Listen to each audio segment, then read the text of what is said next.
Hey, welcome. Welcome, everybody. I know most of you, but just in case you don't know me, I'm Dr. Cynthia West, and I'm the director here at the Leatherby Center for Entrepreneurship and Business Ethics. I'm also associate professor of entrepreneurship here and teaching classes like customer acquisition and insights, and also sort of an entrepreneurship 101 class. All right. Well, first I'll create a quick shout out to our sponsors who are the California Office of the Small Business Advocate. We were fortunate enough to win a grant for Accelerate California, making us the inclusive innovation hub for Orange County. And what that means is that when I first started about 18 months ago, our programs were only for students, staff, and alum, but now our programs are open to the community. So if you have an idea that you want to have test, see if you can have a startup and launch, have a startup and pivot, or have a startup, drop it and start another one, you can apply to join our incubator. You can also apply to get a mentor for your ideas. If you know community members that would like Entrepreneurship 101 in Spanish, we run that course in the summer. So we have about 10 different programs that we're running, and everything is available at no cost. And that's thanks to Cal OSBA. So we'll thank them. And I'm excited to host you Future of Place tonight, because we have some exciting news here at Chapman in the real estate field, which is that Alex Hayden, who works at CBRE, has just donated $5 million to create the School of Real Estate here at Chapman. And that announcement came out yesterday. Yes, you can clap. Yes. So that's pretty exciting. And as we all know, living in Orange County, people come from all over the world to see how we create our spaces and our place. And so when we say future of place, we don't just mean our houses and our homes, and we don't just mean offices. We mean that we inhabit places that include transportation corridors, concert halls, theaters, sporting facilities. It includes really everything. And so tonight's panel is going to be very exciting, talking about what's happening today and also what we can expect in the future in the way of innovations in future of place. So I am looking for him. There's my moderator. Good. I will introduce the moderator. Tonight, though, we're having a slightly different format. We usually have one panel and that's it. But tonight we have two separate panels. So I'm going to introduce the moderator, and then she'll introduce the first panel. We'll have a chat, and then we'll move to the second panel. And I'm happy to have Isabella Zellinger, my dear friend, and also a Chapman double alum. So she had her bachelor's in business administration, and she also has a master's in real estate from Chapman. Go Panthers. And she also won the NIOP competition when she was in the master's program. And then very recently, well, she works at Cressa. She's a tenant representative and vice president for Cressa, the largest occupier of commercial real estate in the world. And she was also awarded the Cornet Global Southern California Remy Award for Rising Star in 2022, among other achievements. So please join me in welcoming Isabella.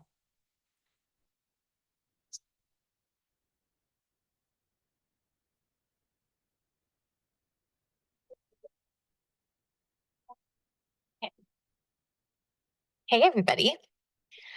All right, if I can have my panel one come up and join me, that would be awesome. So Jamie Lynn, MD, and Desiree.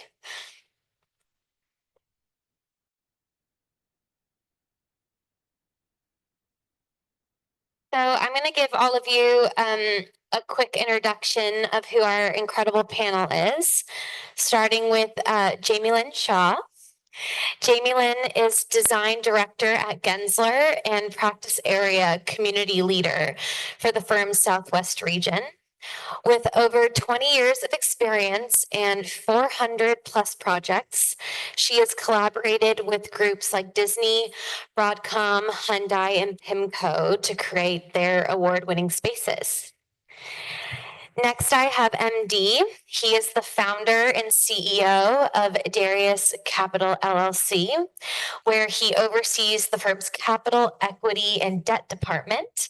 He also is a part of their strategic planning functions. He has worked for both Fortune 100 companies and also built startups alongside their founders. And last but not least, we have Desiree Patno. Desiree is the CEO of Women in the Housing and Real Estate Ecosystem and Desiree Patno Enterprises, Inc., with nearly 3 decades of expertise in the housing and real estate sectors.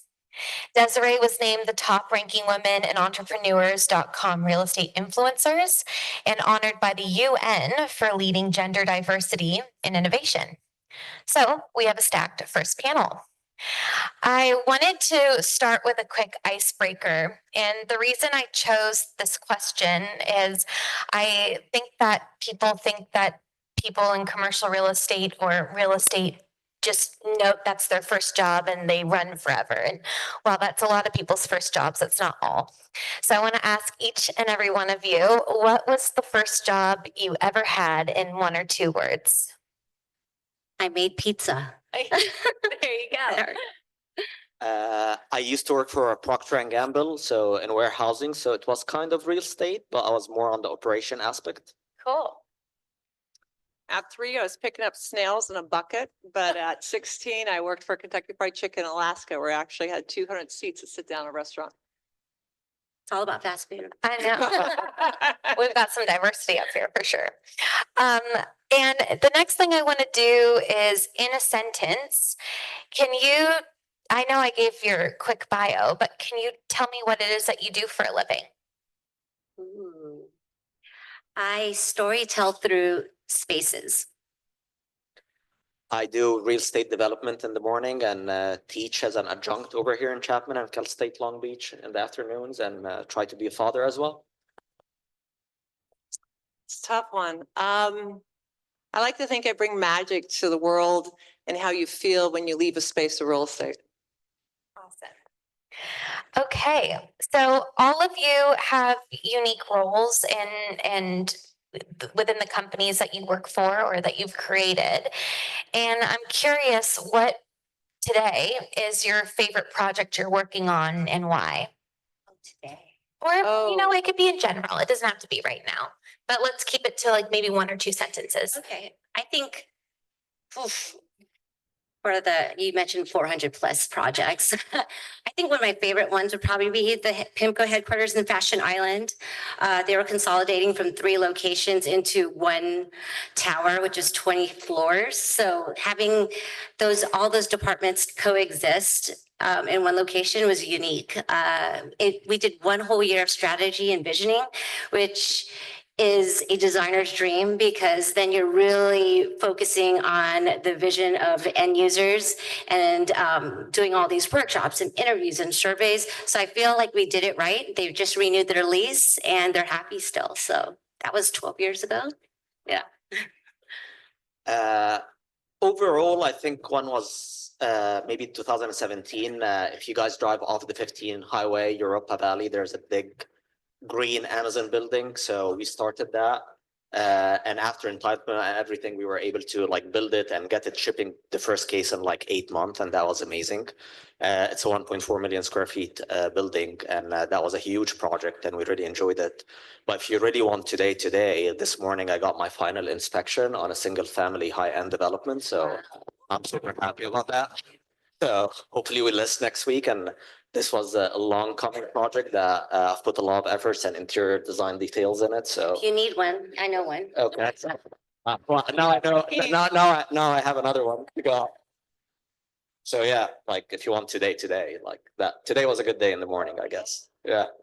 How about you, Desiree? That's exciting. So I'm going to be the odd one. I'm going to take something I did back in 2010. And it was a processee. So the financial crisis in 2010, after the 2008-9 crisis, I was responsible for the single point of contact. And what that meant is that if your home was being foreclosed on, or we had millions and millions across the United States, I actually was responsible for setting up that you no longer had to talk to every single person every single day at a different time. You only had one person that was responsible for that deal. So that way, as people went through the crisis moment, it, that they didn't have to re-explain it every time.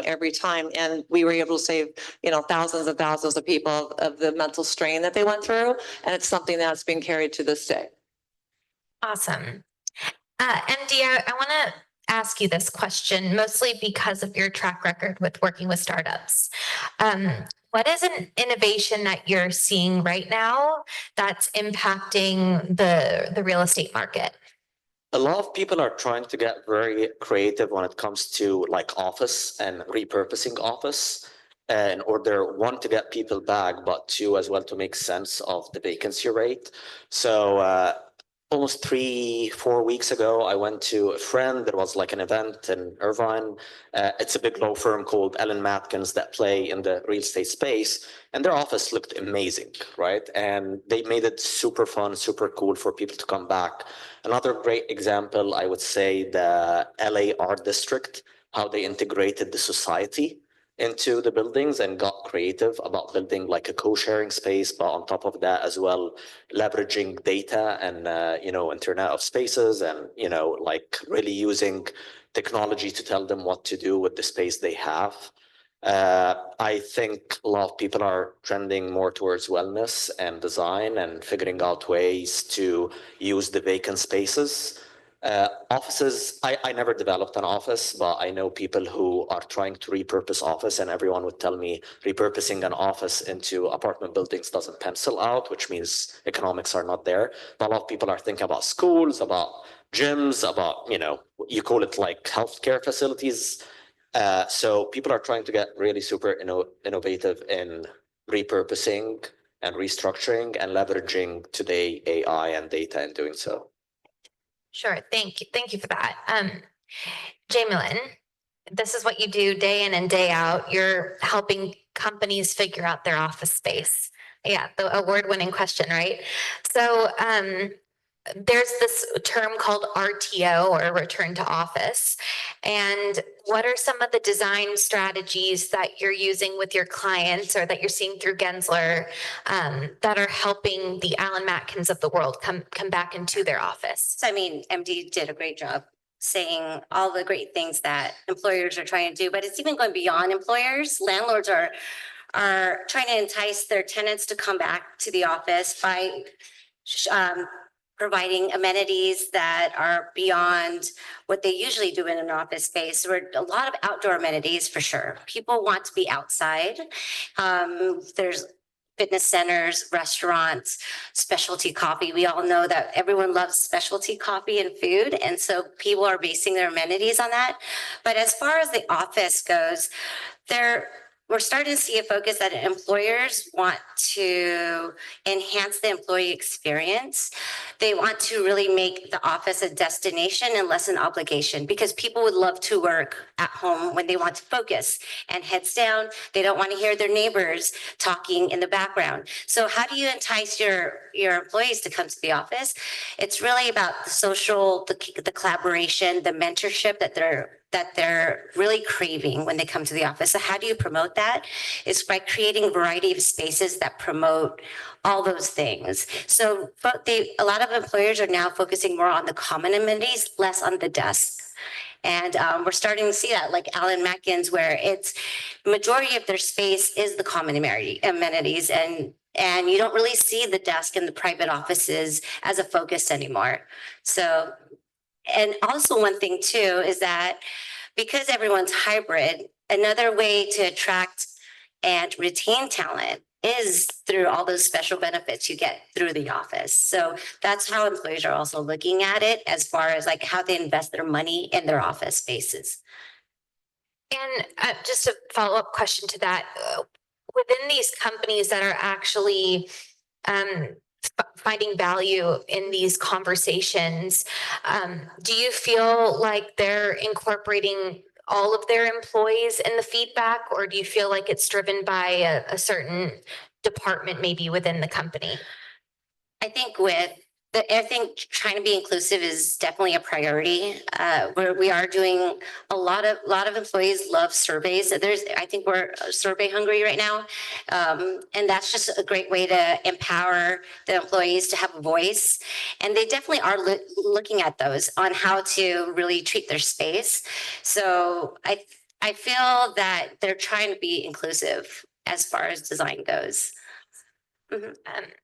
Desiree, you are probably the biggest Go Chapman person I know. So this question's for you. Chapman obviously has a huge real estate footprint here in Old Town Orange. So can you share with me how our community here at Chapman, how we're unique in the world of real estate, whether it's something we own or something we're doing to help plan for the future? Absolutely. So a little history why I go Chapman is that I helped my oldest son's best friend get in here. I've been part of the endowment side. I've been part of the Leatherby side for the last 10 years. I'm one of the mentors here. And then also because of the Brain Institute, I could go on and on and on. So there's a little reason for the Go Chapman. But the idea is that what's so special about Chapman and this environment within the city of Orange here is that it's one of the most unique places to where the hybrid of the city is integral to the college. So the idea is that you just heard about the small business advocacy. Is the whole point is to bring the community into Chapman. Well, Chapman's already in this community to where you have to go between campuses for the most part, is that you have a very small footprint on the main campus, is between the different schools and different departments, you have to go through residential places. And so the idea is that you would not succeed in the infrastructure of the community itself if you didn't have the places we talked about, the amenities of the shared amenities. So the city of Orange is actually your shared amenity that you have here for Chapman. It is literally an extension of it. And the idea is that it has to be, because it's a government city, Chapman is private. How do you work together? How do you help each other? The infrastructure and the time it takes to get there. So you can go down the circle as an antiques lovely person who loves that to n degree. I knew about that circle before I knew about Chapman. So as we developed, I went, oh my gosh, look what you're doing here within the community. And now I can have any kind of restaurant. My favorite Mexican restaurant is Gabby's in all of Orange County, and it's right here. But that ability to say where my doctors, where my infrastructure is here, that ability of Chapman to grow, even though the Brain Institute's in Irvine where I live, it is the ability to say, how are we bringing the college to the community to the college, but how do we help each other create a town that's going to explode and be of value at the highest level versus than that being of we just exist and we don't get along. And Chapman to me is a perfect example of that. Well, and I'm a little on the spot, ND, I'm just improvising here, but you're involved in a lot of different higher education universities. With your time that you've spent here, what would you say is the sparkle or the magic with Chapman as it pertains to real estate? Honestly, to start, and I see several of the folks that attend my classes right here. So hi, guys. Extra credit right there. Kidding, no extra credit. But I would say, like, I teach real estate, and honestly, I did not have that opportunity as an undergrad, right? I learned real estate as a grad, and this is an amazing thing. Even if you're not aspiring a career in real estate, just to learn about real estate at that young of an age is a privilege. Like, if you're successful in life, you will eventually own real estate, right? And just getting to learn about it at that young of an age is amazing. Like you already have a head start than 99% of the population, I would say. So this is a very unique thing about, you know, Chapman that I appreciate. I did not see that at Cal State Long Beach. I did not see that at UCLA, where I went to school. I did not see that at the American University on the East Coast, where I went through my undergrad. I did not see any of that. So this is very unique, and I think everyone should grab this opportunity. If you're attending here in Chapman, you should get 1 or 2 classes of real estate under your belt, because if you do well in life, you will own real estate. Can I add something to that? So real estate is not defined as what you think is a structure. Real estate is land, it's your boat, it's your air, because what you can do to utilize that to make money to the point of real estate is so important. And Chapman offers such a diversity of peace, security, all the way up to a brain institute. I mean, where else can you do that? So the idea is no matter what you want to do, real estate is everything, is life. Sign me up. Yes. So when we were doing some prep work for this panel, Jamie Lynn, you talked about blending of the third spaces into the work environment. Well, first of all, can you tell us what third spaces mean, and then how you integrate them into the workplace? Right. So one thing that came out of the pandemic is that employees want autonomy, especially in the office. They want choices of where to work, when, how to work. So trying to provide areas that are easy to plug and play, collaborate, and meet, and just focus outside of the desk is what we call third places. And it doesn't have to go, it goes beyond the office. It can be outside at the park, the local coffee shop, Gabby's. It's places that you don't necessarily have to be tied in, but it's just as long as the technology is there and you can work, those are just other options other than your desk. No one wants to be tied to the desk anymore. And that's definitely something that came out of the pandemic. And they were like, well, I can work at home. I can work anywhere else. So why not have these third places be an option for me on a daily? And I would imagine these third places are also evident within higher education, right? Like I'm even looking at this space, which I don't even know that this this is a great was example here when I went to Chapman. So how are you seeing it within higher education? It's the same thing. I feel honestly, the office campuses are looking at educational campuses as a model of how a campus should be, a business campus should be like, because of the collaboration and the learning and the socialization, which needs to increase more in the office. And the higher educations are doing well in that department. Look at the private rooms that are in this place that Cynthia has done an incredible job. If I had that access to go to where I could be in a quiet room and literally focus on my thoughts, it would be, I mean, you walk around this campus if you haven't, inside this building, and sit there and dream and say, what could I do in this for an hour? What could I do in that podcast room? It is unbelievable what they've done in this thing place. Amazing. Hands down.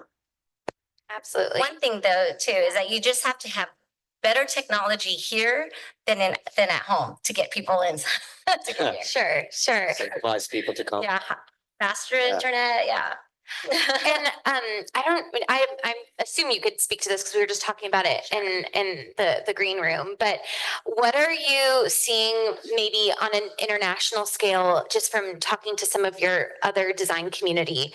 Because we did talk about it, that there are elements of the third space that the US is a couple steps behind, believe it or not. So I'm just curious what you're seeing internationally. So Gensler does an annual global workplace survey. So we survey 15 countries, around 10 industries.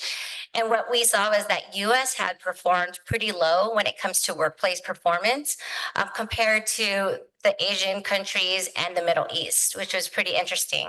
And what we did see was that they scored really high in how they spend their day. They socialize and learn twice as much as we do in the US. Shows that we work really, really, really hard. But it's not all about it's not about heads down. It's really about learning and socializing, and how do we shift our work days so that we are doing more of those two things so that we can increase performances in the workplace, which is why I think countries like India and Singapore and Saudi Arabia are scoring much higher when it comes to workplace performance. It's pretty interesting. You can read it. It's on our website.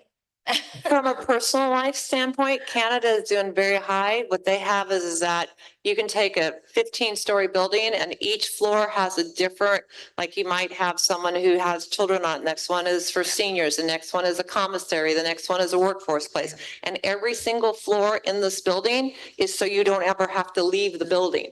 So the idea is that you have shared resources. Okay, I need grandma and grandpa to take care of the kids. Oh, I need so-and-so to take me to a shared ride, and you have community. Yes. And they've been doing this for many, many, many years, and they've been developing and creating this product.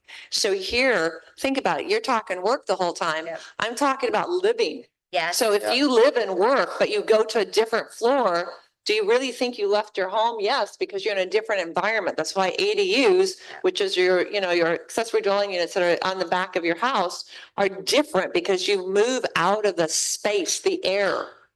So think about that in that element. So it's living is your work and work is your living. Definitely, I feel that what we could be inspired by from other countries is how we design and build multi-generational communities. That's one thing I think Orange County could do better at.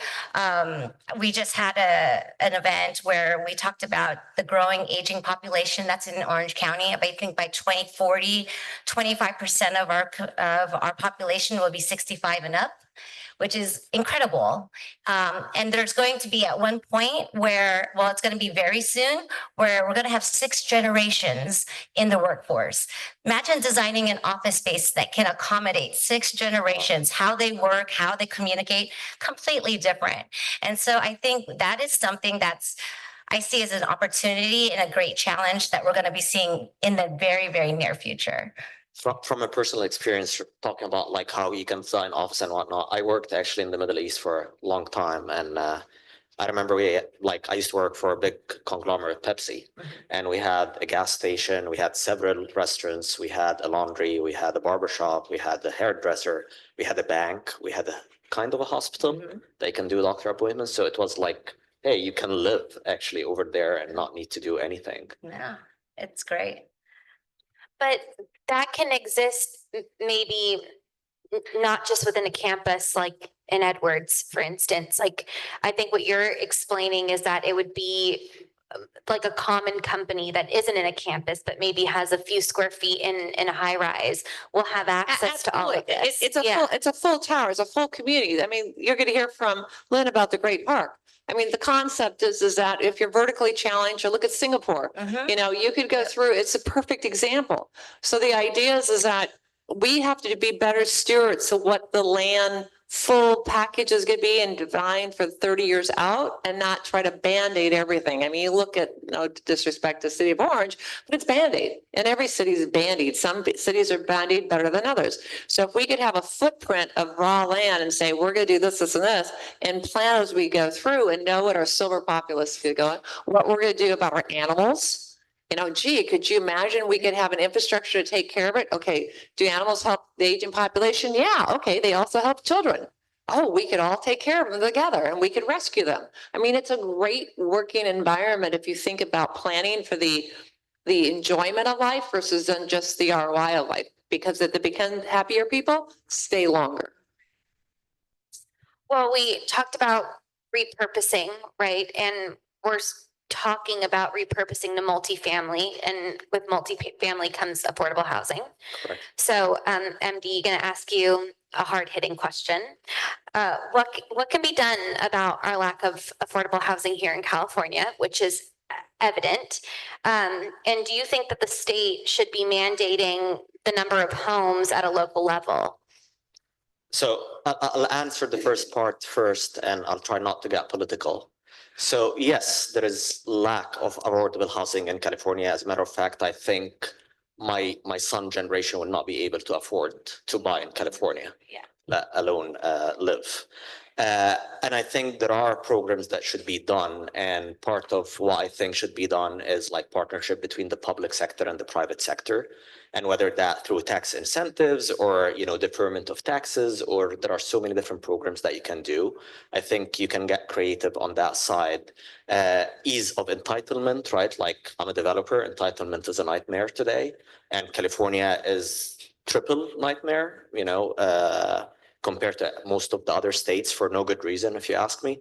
I think, unfortunately, our local government and municipality turned from serving the people to policing the people.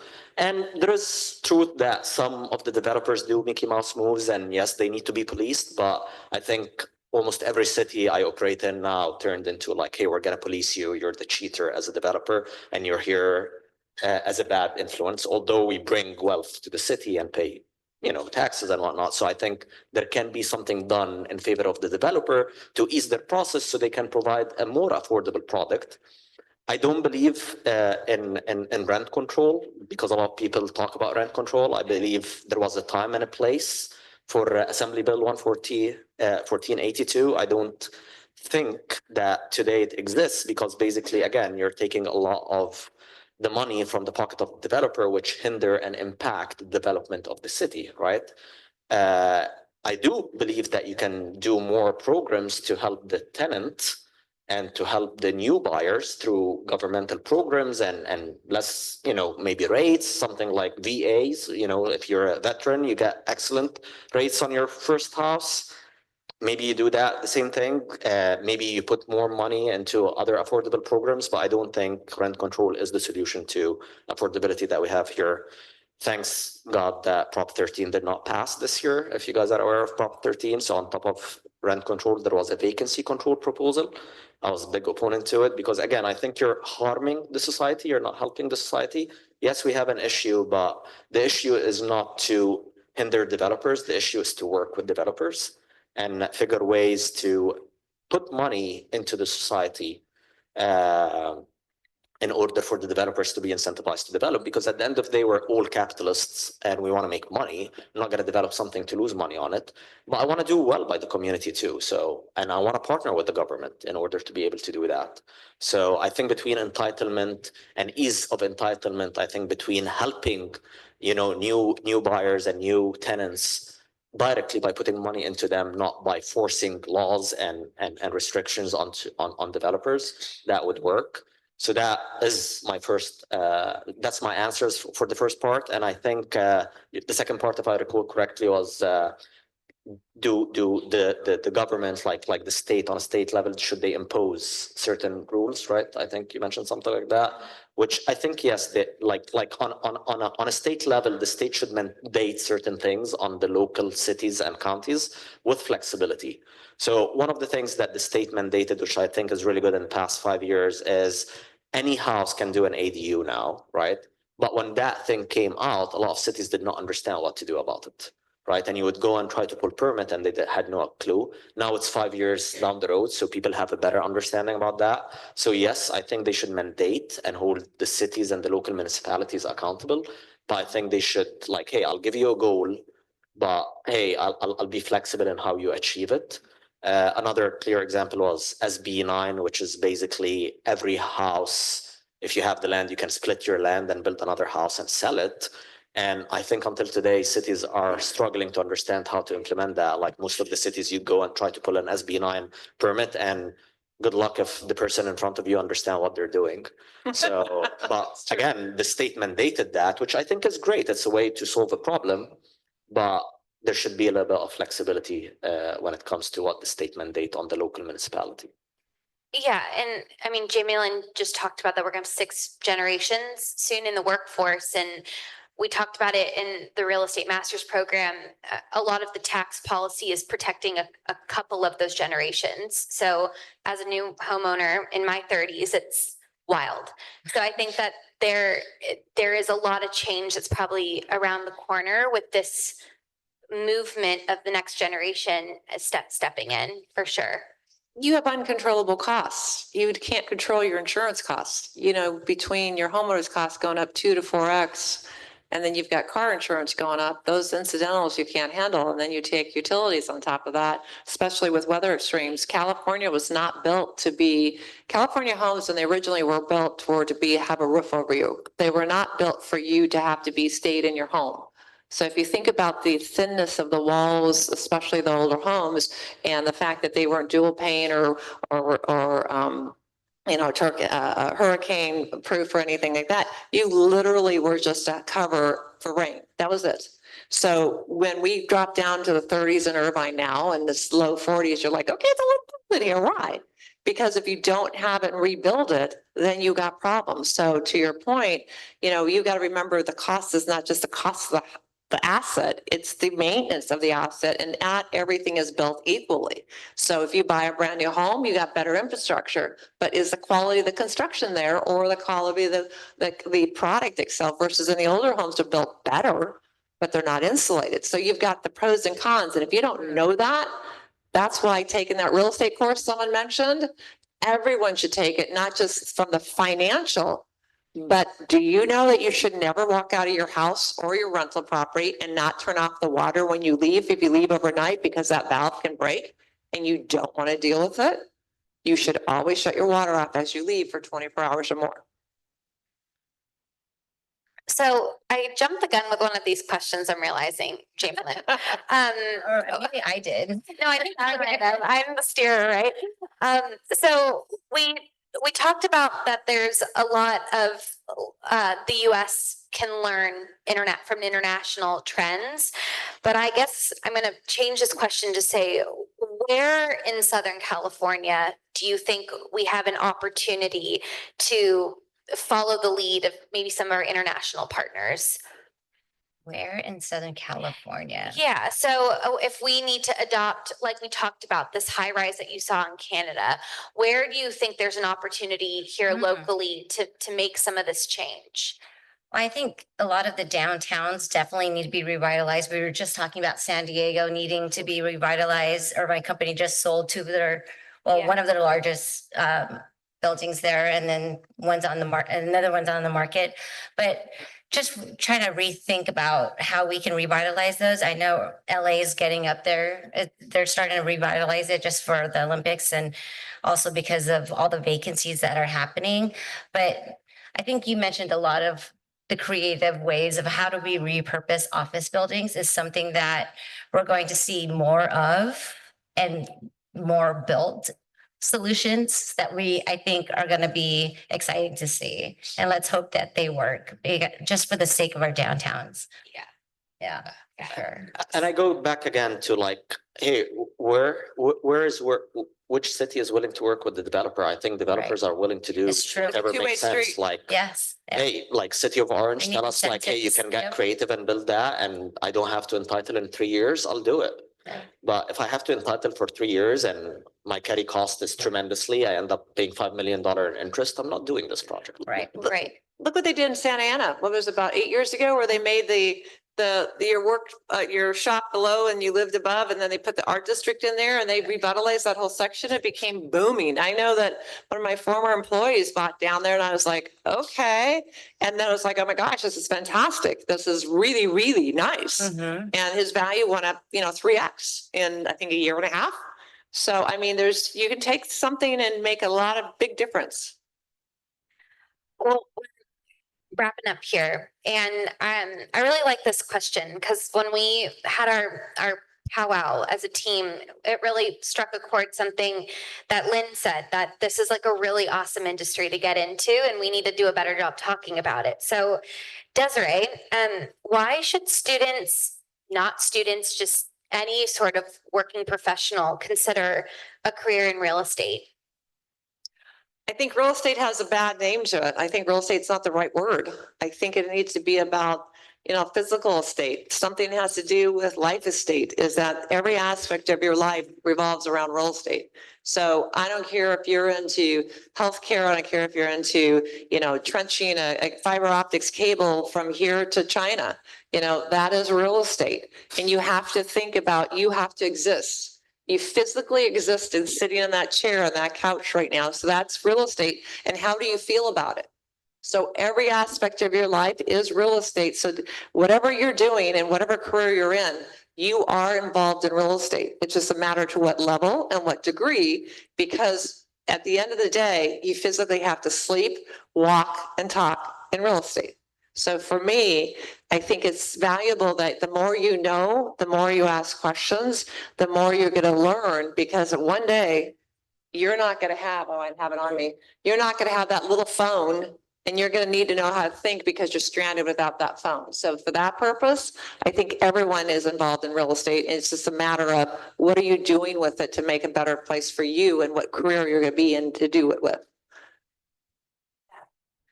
being just somebody who's within the first under 10 years of my career in real estate, it's just not going anywhere. It's an industry that's never going to go away. And I think that that's really cool. And I think that I learned a lot about this through my colleagues in my master's program. When people think of real estate, a lot of them think that it just means development.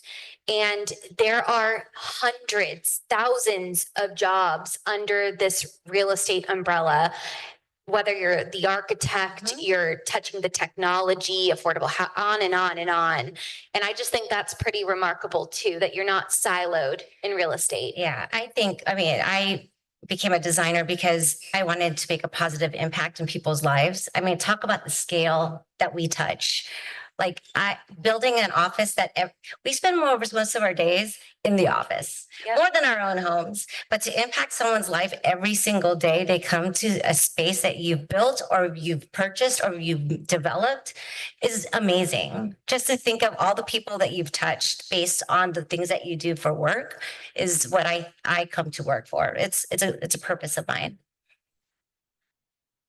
Think about the plants. I mean, we're talking about physical asset. Think about plants, the oxygen that breathes. Look at the ocean is what you breathe, is the oxygen you breathe too.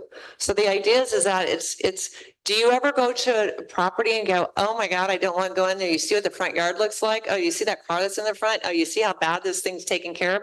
I don't want to go eat there because it's got no curb appeal. Same idea. Yeah. If you're not taking care of the softscape, which is not the hardscape, which is your plants, I'm a horticulturalist. You come by my house, you go, oh my gosh, you got more plants than any nursery. But the idea is that keeps my oxygen. It gives me happiness. It gives me my space. And that they don't talk back to me and they're beautiful. And I go, oh yeah, I like you. So that is my space. But how do you ask me how I made money? I create ways to make people happy. And by doing that, it could be selling an asset, it could be selling an idea. And that's how I do what I do. Right. Going back to your question about why should you consider being in real estate? I always tell people real estate is a business. You're in the business people. You're in the people business. And human brains are meant to connect, right? Whatever you do in real estate, you're dealing with human.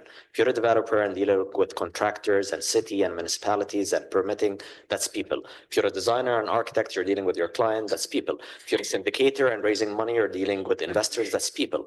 If you're a broker, you're dealing with sellers and buyers, that's people. If you're in the mortgage or underwriting and appraising, you're dealing with people. So anything you do in real estate, it's really in people's business. And this is a really cool space to be in, whether you're extrovert or introvert. I've seen both people are extremely successful, but if you enjoy being around the people, then that is a cool thing to do.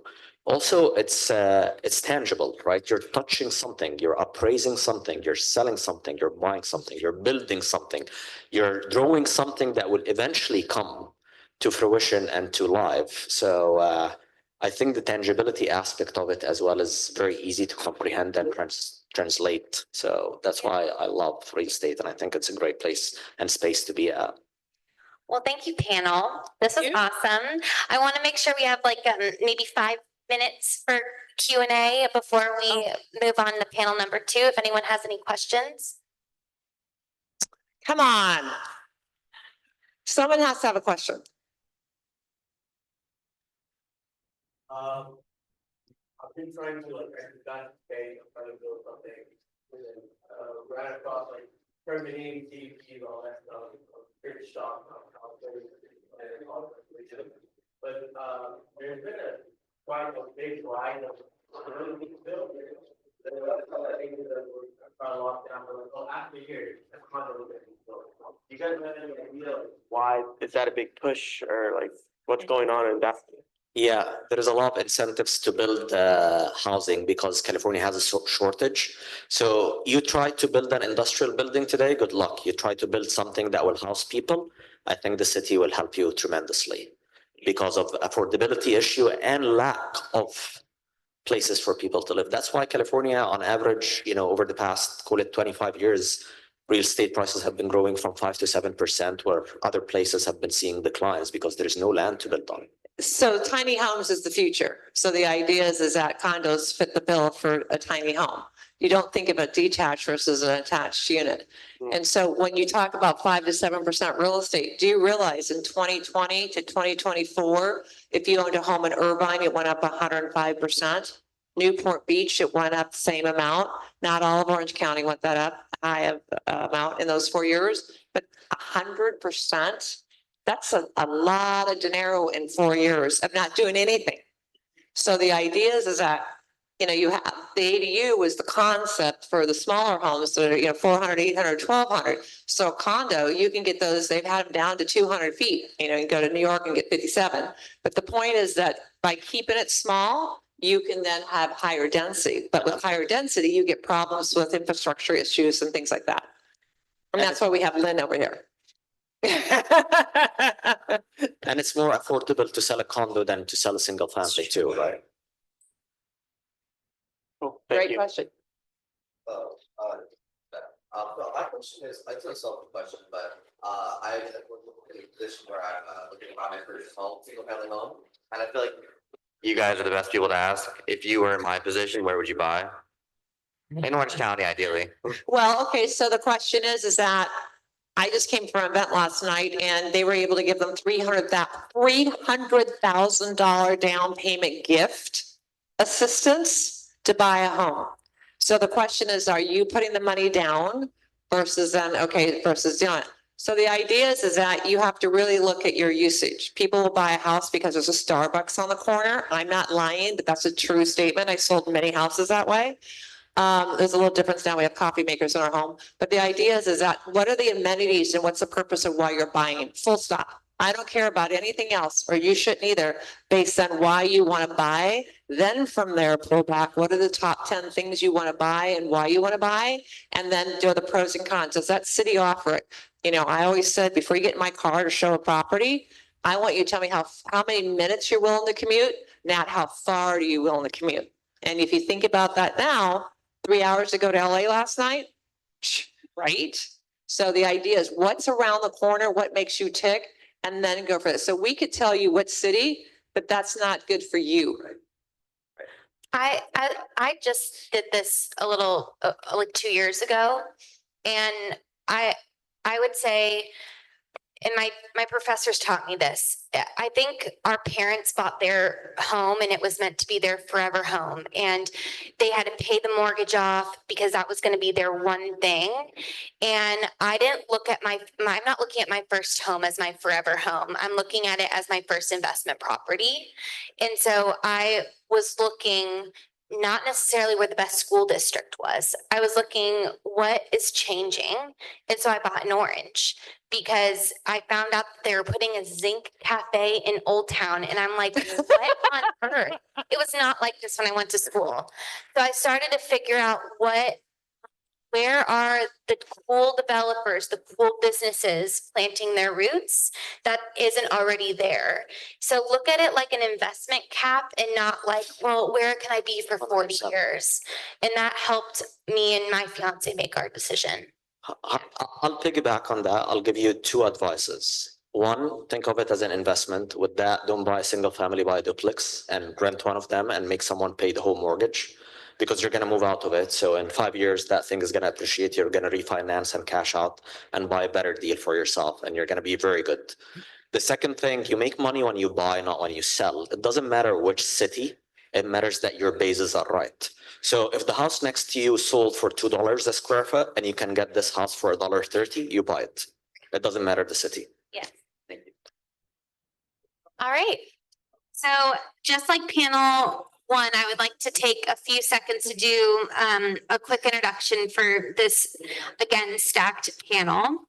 So to my left, we have Lynn Yoakum. Lynn is a trailblazer, to say the very least, as one of the few women in real estate development leadership. I know that's like a big deal as another woman in the room. During an over 35-year career, Lynn has established herself as a prominent leader and collaborator in the creation of world-class cities in California. During her role as COO at 5 Point, Lynn guided the strategy and implementation of a fully integrated multi-generational community. Next, we have Frank Rexak. Frank is the president of the Americas for JetX, where he leads the expansion of advanced mobility and car care solutions. He has co-founded Novo Real Estate in Australia, where he continues to guide its consulting practice in delivering innovative real estate strategies, transactions, and project delivery. And last, we have Ian Lopez. Ian is the vice president of Highland Fairview, the developer behind the 25 billion World Logistics Center. That is the largest planned logistics and business park in North America, and that's here in California, which is pretty cool. With over 2 decades of experience, Ian has managed real estate transactions exceeding 4.5 billion, covering commercial, office, retail, multifamily, and industrial. So he has done it all. Just like I asked my last panel, I like this question. I want to start with an icebreaker. And what was the first job you ever had? And maybe 1 to 2 words. We'll work this way. So Ian, you go first. So I delivered pizza. Heck yeah. I was a bad waiter at Disneyland Hotel. And Lynn, I was in 4-H and sold sheep. you sold sheep. Does it all.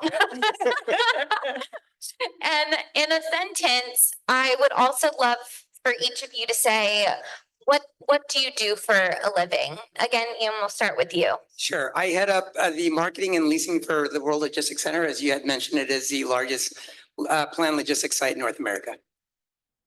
I'm going to mention more of the real estate side. I really focus on helping developers maintain relevancy with their assets. Awesome. Yeah, well, I've had a really fortunate career of doing real estate development.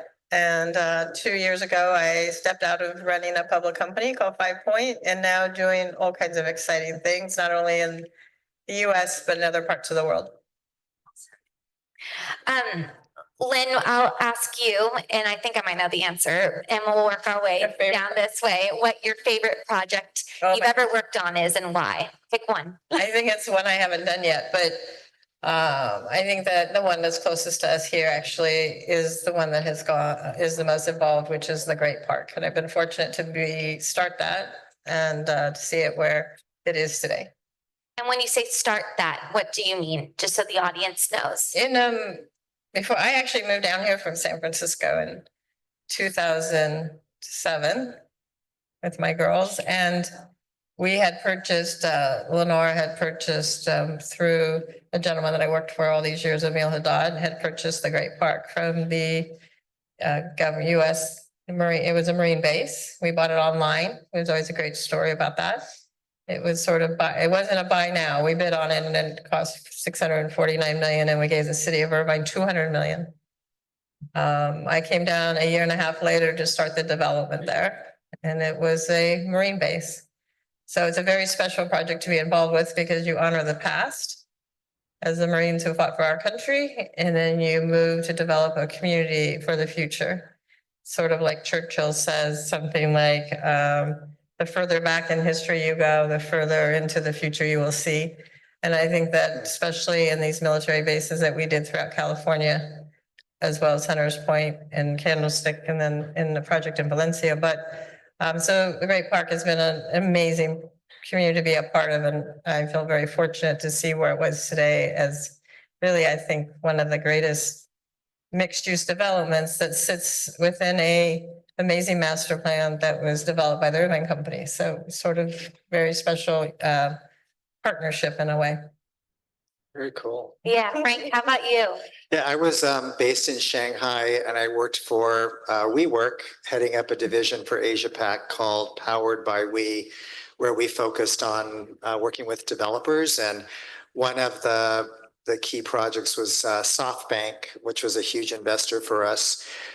They wanted to rethink their headquarters, and we basically compressed their core down from about 13,000 people to a 5,000 people building, but then created City as a campus where they were working throughout Tokyo.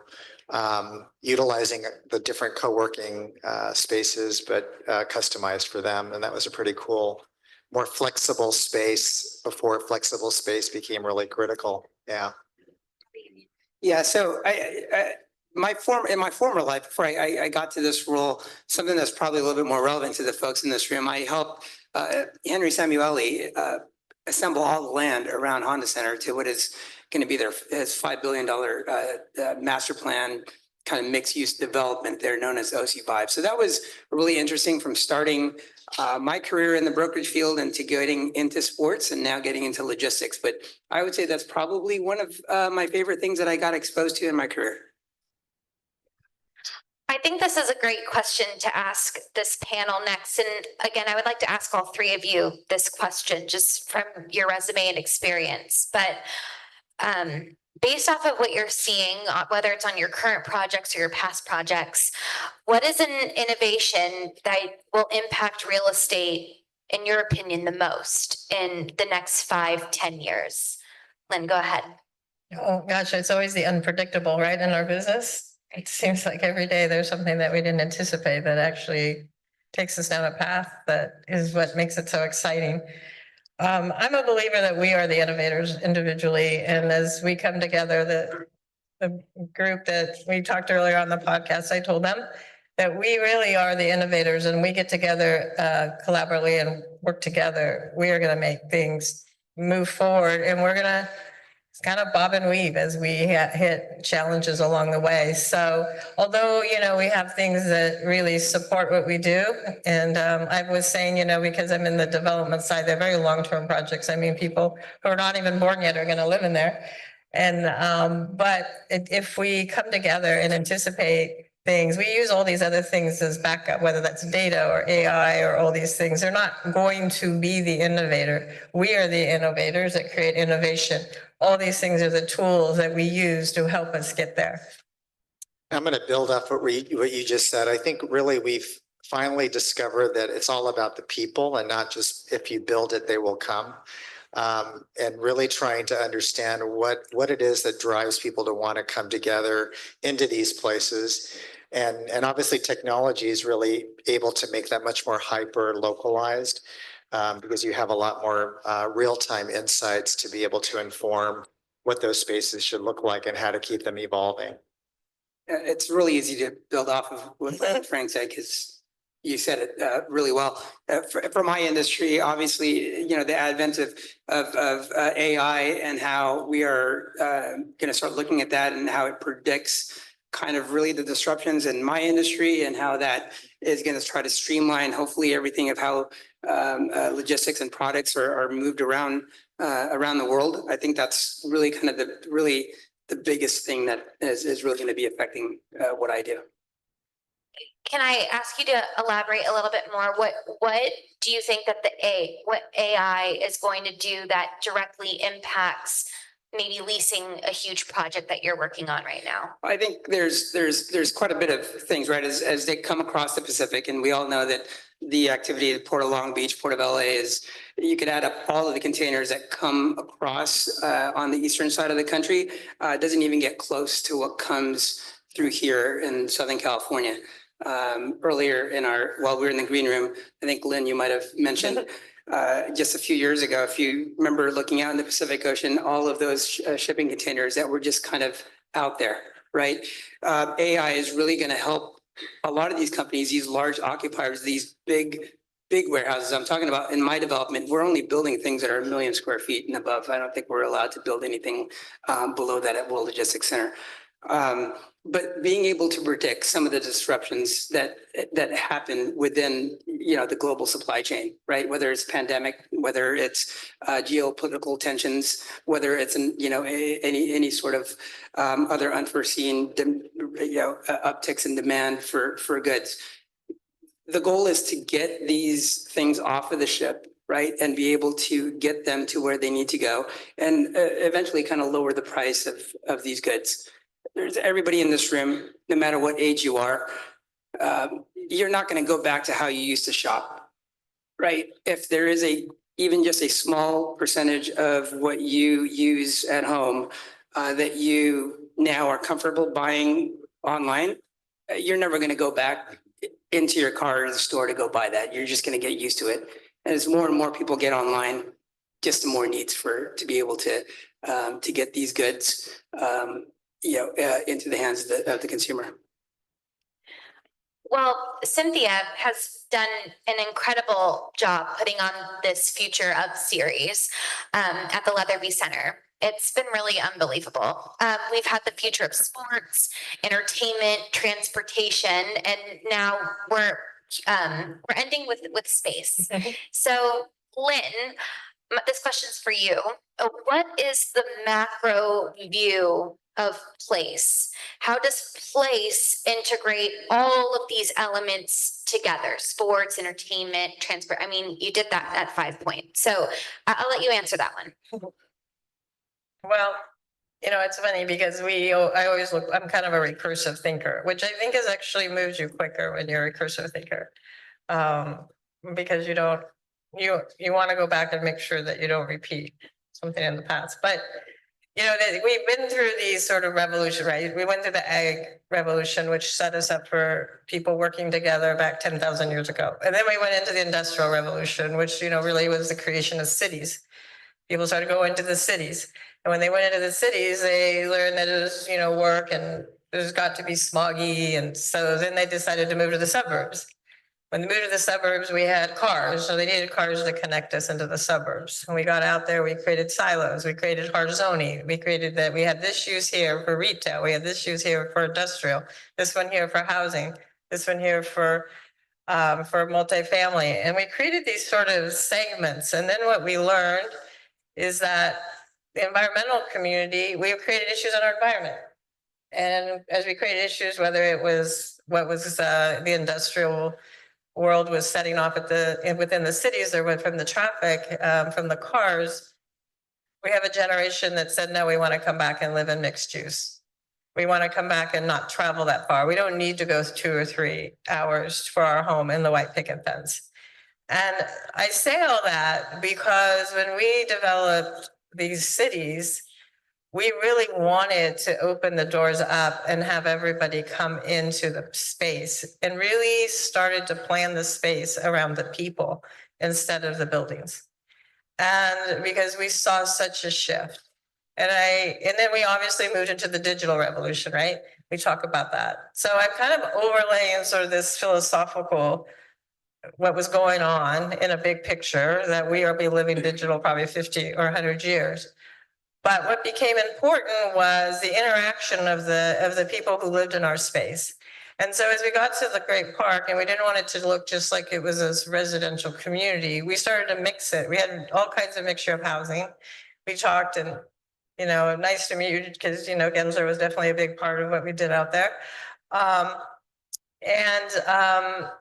We had multi-generational housing and we built a lot of affordable for senior and for senior community because Irvine was a community that was aging. And these folks had bought those homes and they lived in them 30, 40 years now. And some of them would like to live by their kids that were buying at the Great Park. And if they could live by their grandkids that were going to the schools. So we started to have multi-generational housing out there. At the same time, we wanted to be able to have that sports park and we wanted families to go to this sports park and sit next to each other. It didn't matter what economic class they came from.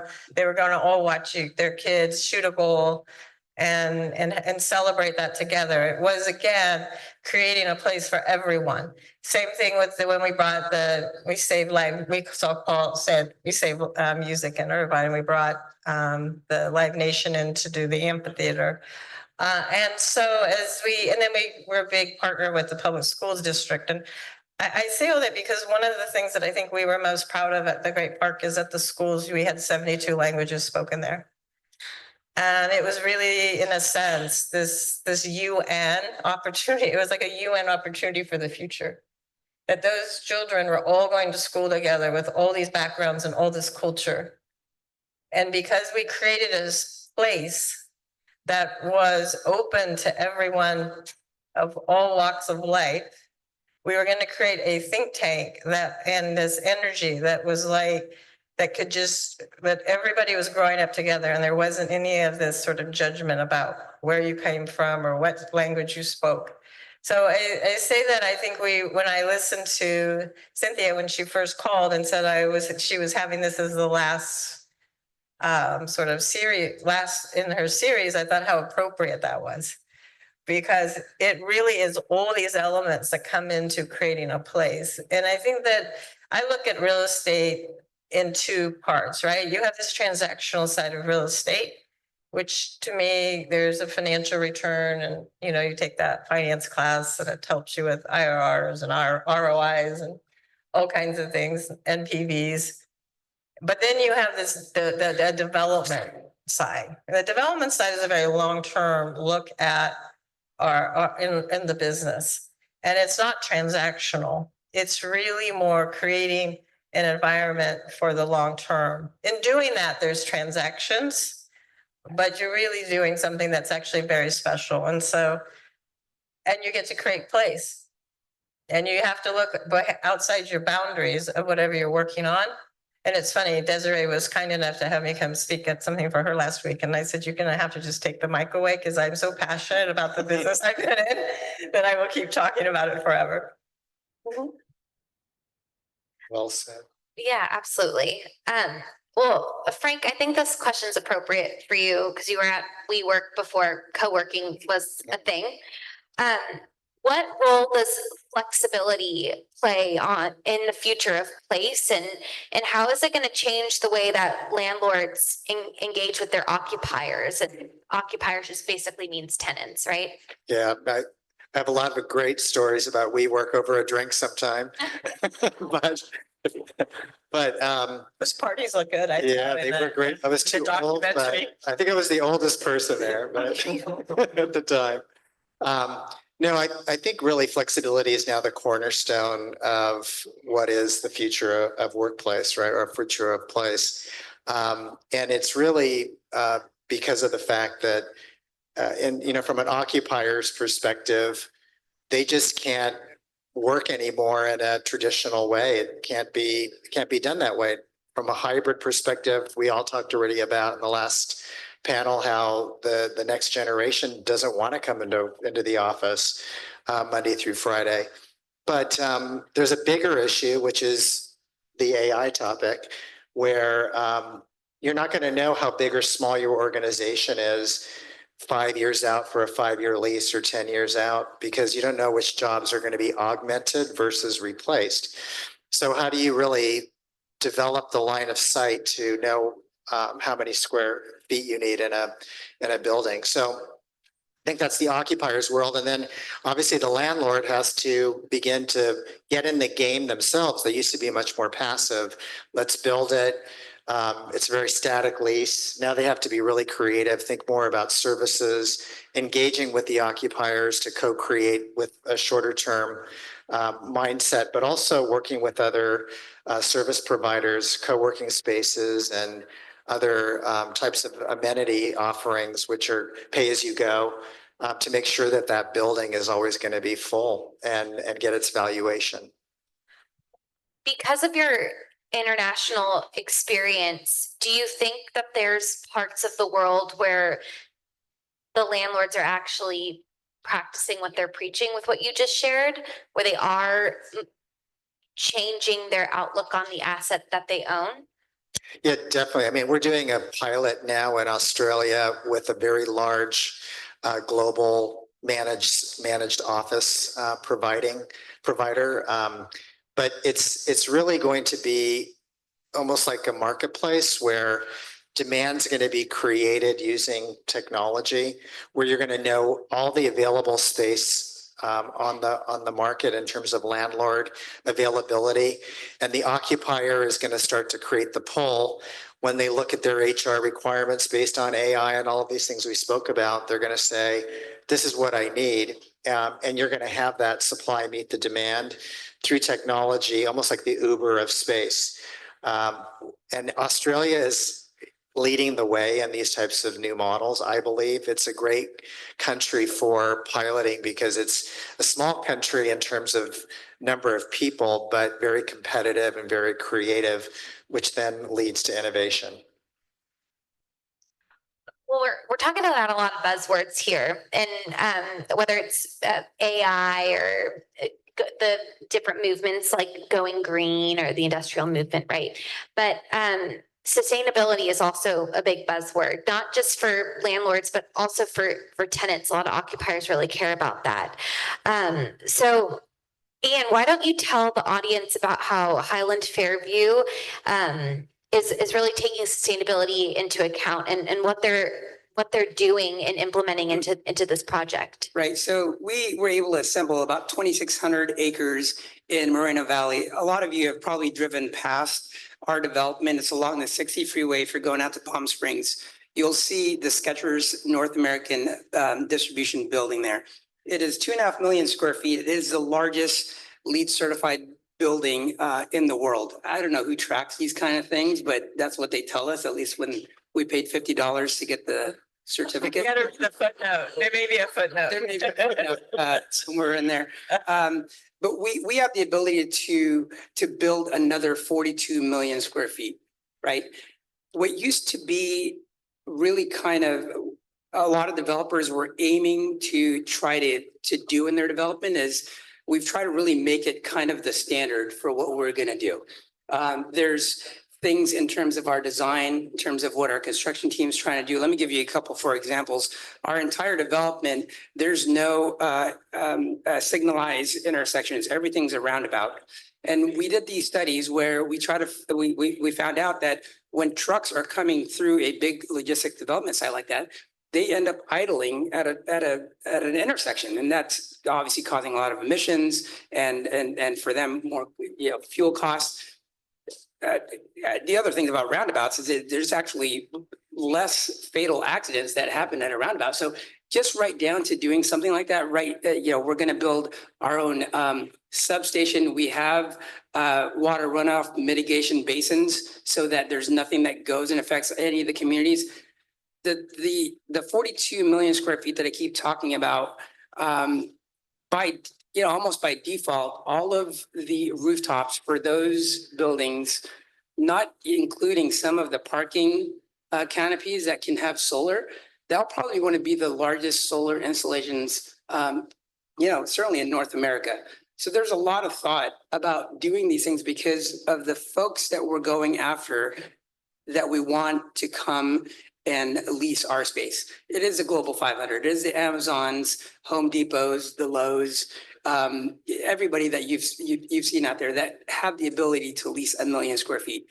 They are in their boardrooms talking about, hey, what building are we going to go into next? Because they're not going to move into something that's just not going to be sustainable for them. So again, we are trying to set the standard for what sustainable building is in the logistics world.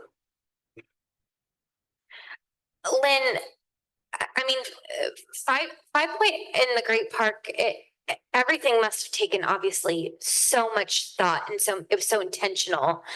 Even though I feel like I've grown up with it since living in Orange County. It's kind of like, well, of course there's a park there. Like, why would there not be a park there? It's so intentional and thoughtful, and bringing City of Hope to the great. I mean, that was a big undertaking and a big decision, and I think the whole audience would love to hear how you came to that decision to bring the hospital there. And thank you, because it is nice to hear that. It's funny when you were talking, I kept just saying it's just life, right? I mean, I think the Great Park is life. That's how we live. I remember when we first went there, we were trying to figure out what to brand it, even though I think this is an amazing branding effort. This water being called Liquid Death. I mean, every time I see it, I want to have it. I don't know why. Like, it makes no sense. But when we doesn't it? I mean, I'm gonna drink water that's liquid death. But It's the same as it says Coors Light. yeah, I think so. But I'm gonna take a step back. When we branded the Great Park, it was like, do we do a soccer ball? What was the brand that was international, right? Was it the soccer ball or was it an orange bike? We're like, which one do we put it at? Because it needed to be something that everybody could identify with. Everybody would understand. We ended up going with the orange bike, and when we would sell a home, all the builders would buy homes, we'd give all the homeowners these orange bikes. And I was super proud when I would go on eBay and there would be none on there. I felt like we'd really accomplished something because nobody was, selling them on eBay. And our marketing thing was high.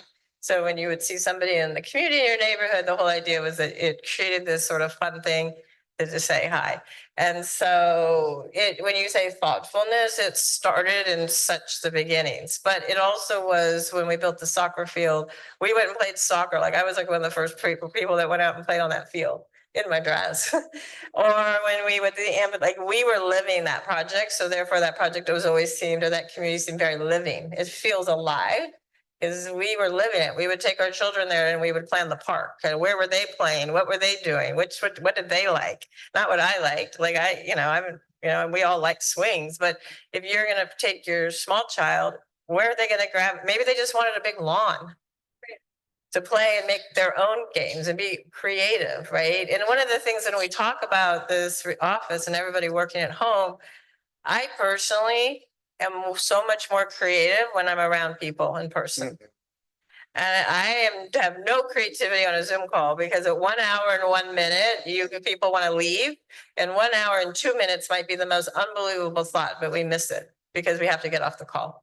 And so I struggle with this idea that nobody's going to come back into the office, nobody's going to work together, because I'm dying for everybody to get back in, because we need to create. We can have all the data in the world, we can have all this AI in the world, unless we all get together in the rooms.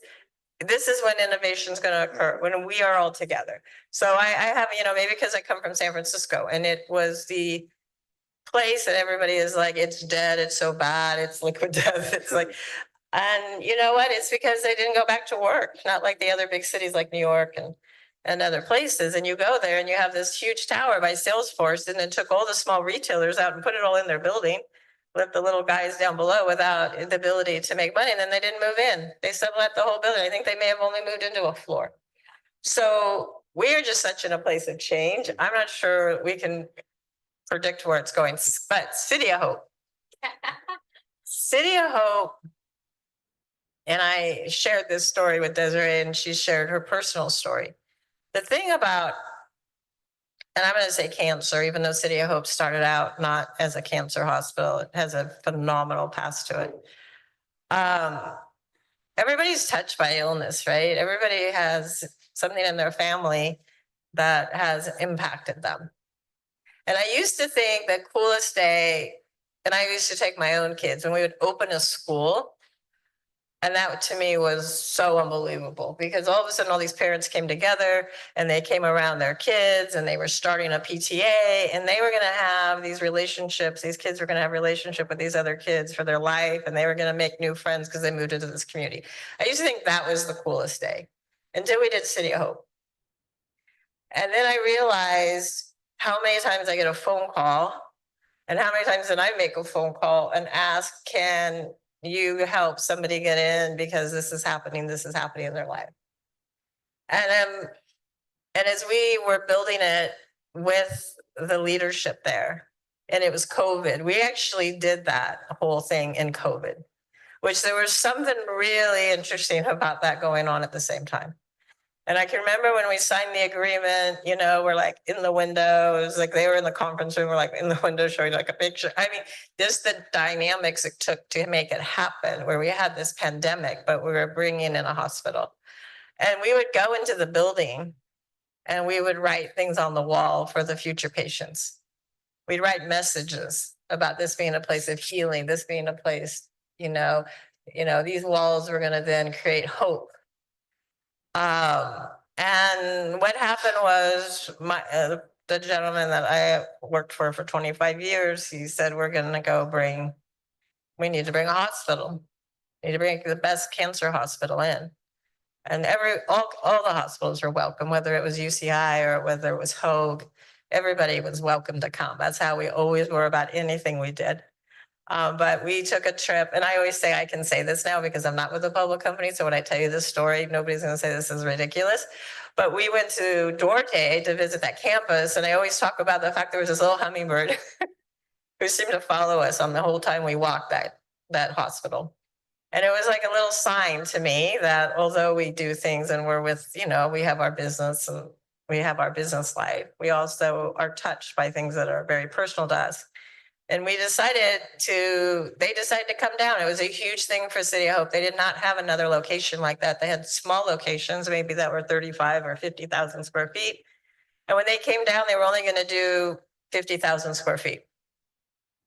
So they came down, it was going to be 50,000 near the train station. We did drawings, Gensler did it for us. We had this big, like, here it is. And then they came back and we had this building because we had done the Broadcom campus.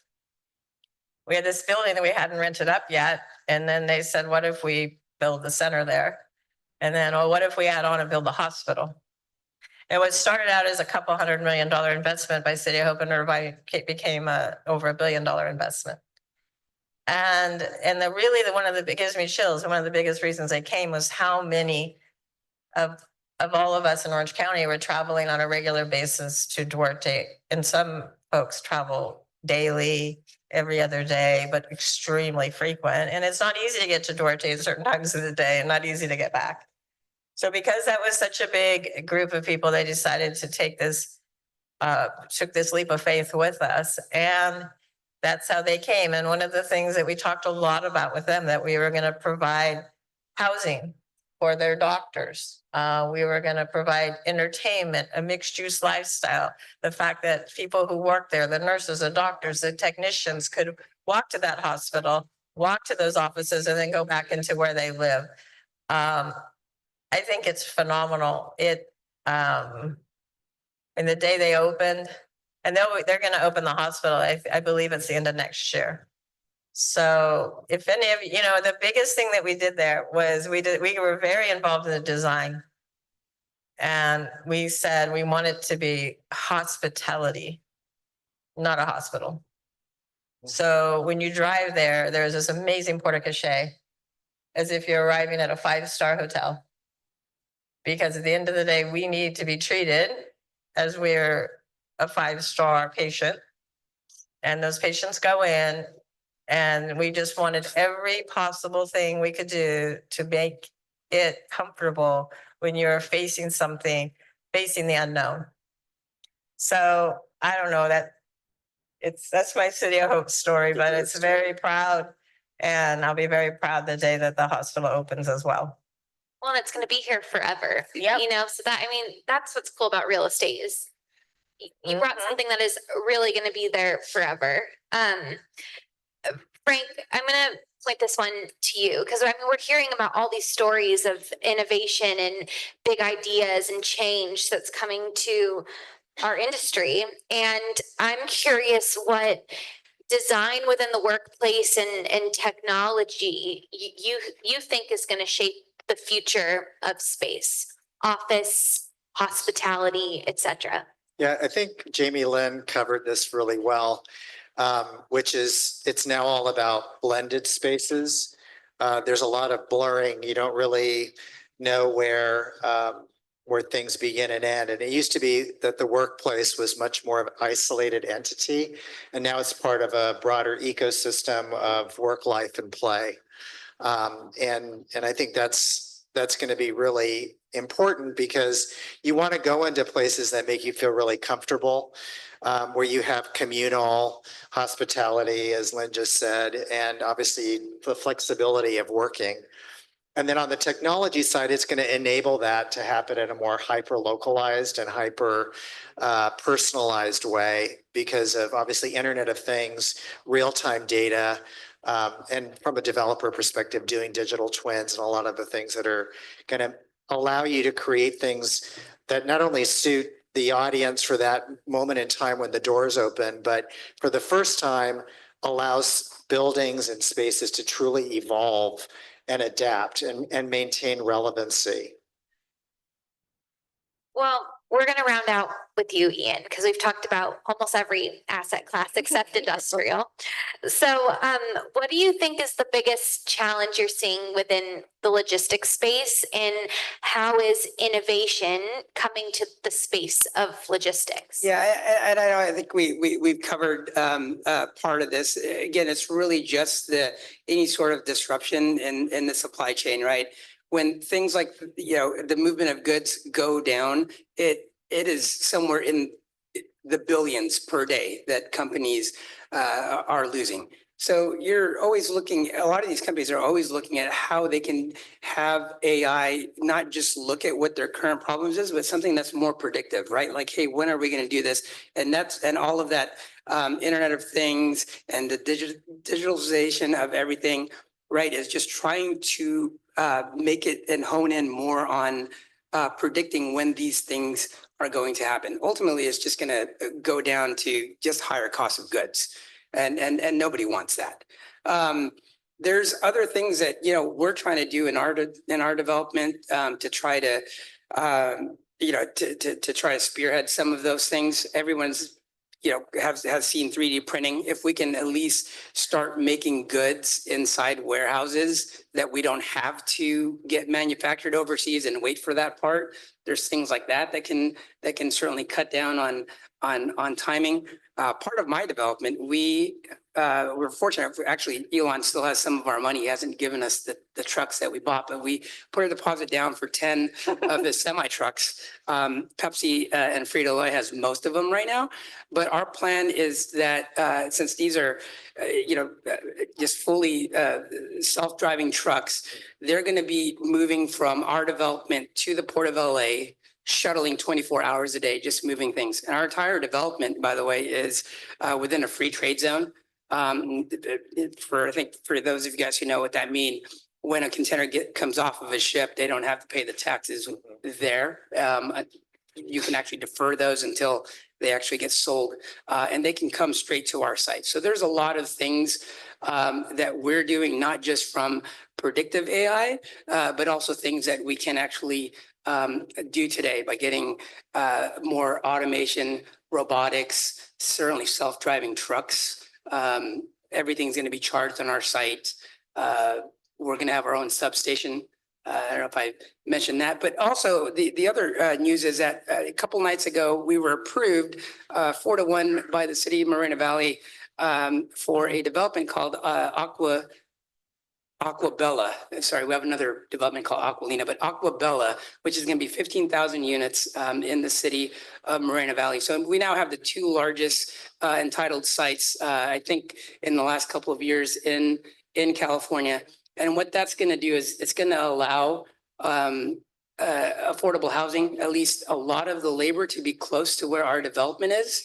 And I know that we're always talking about these things of building green buildings and everything. Sometimes it's kind of gets lost. Hey, where are your employees actually coming from if you're going to be building some of these things? So we're very proud to announce that we are going to be building a lot of housing for the folks that are going to come and work at World Logistics Center. That's excellent. I'm going to challenge our last question to be answered in maybe a sentence or two, because I think that this is a complex question, but I think it being answered short and sweet can be quite impactful. Where do each of you feel the biggest opportunity in real estate is right now, and how innovation is going to be a part of that? Then maybe we start with you. Well, I think there's so much opportunity, but I think that it's you.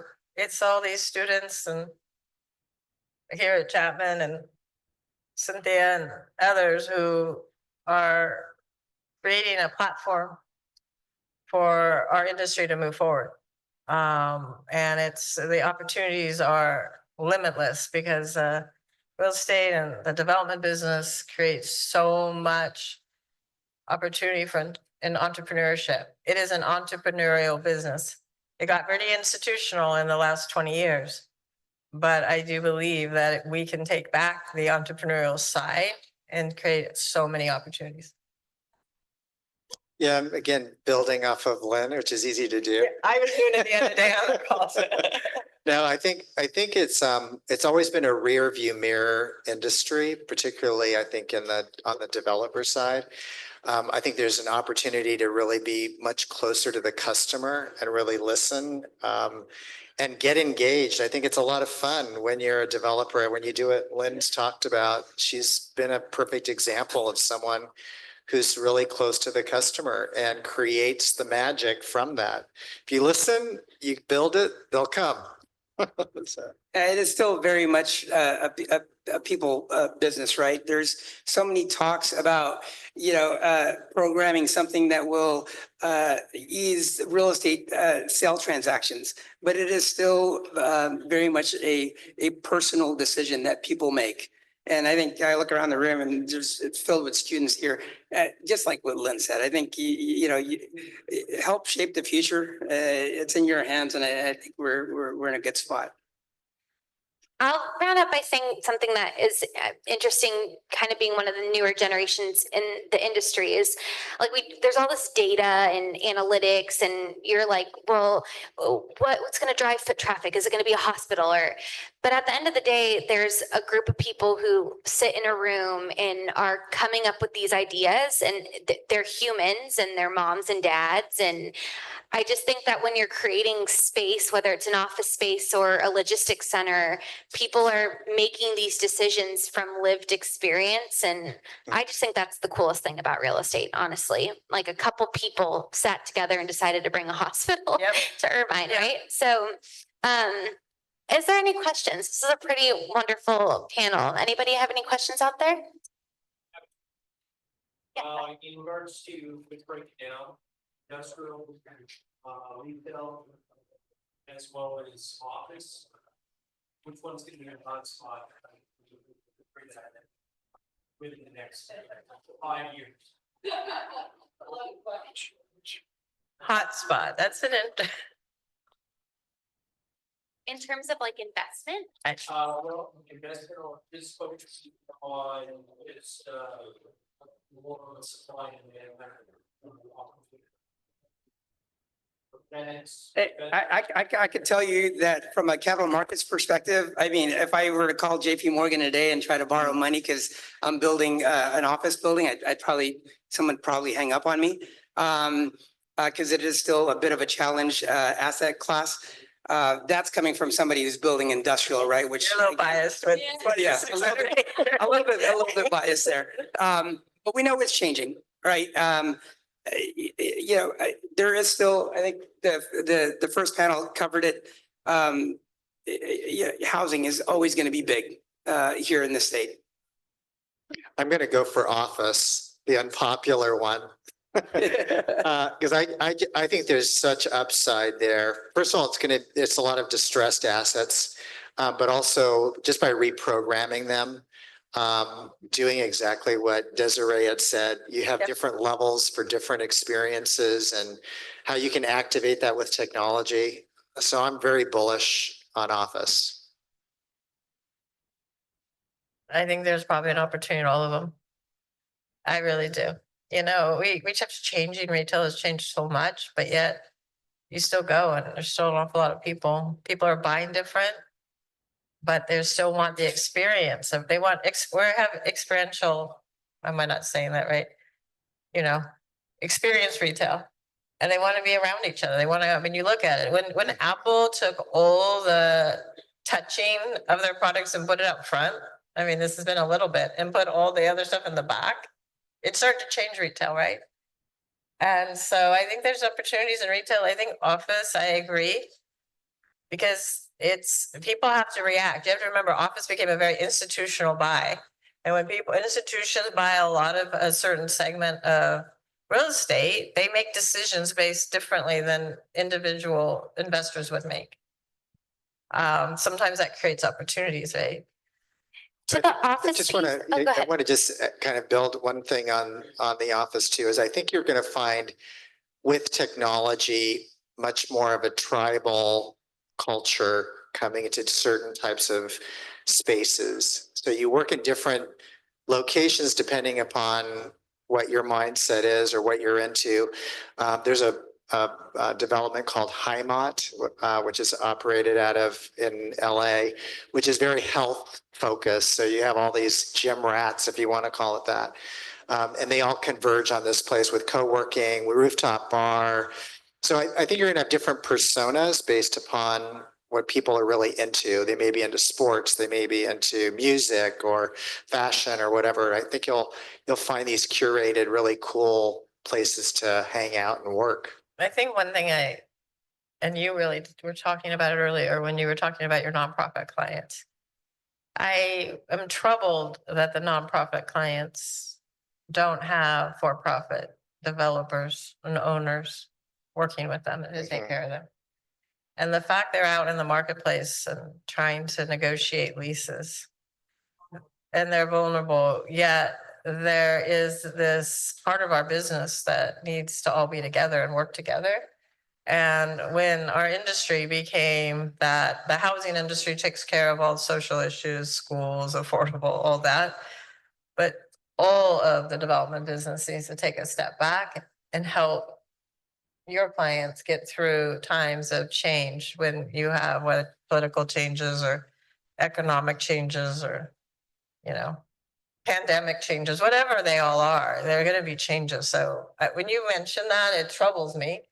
But, and it's a little side note, but it's That's a good troubling. point. Very good point. The office thing too, that I'll say, because we talked about like history kind of repeats itself.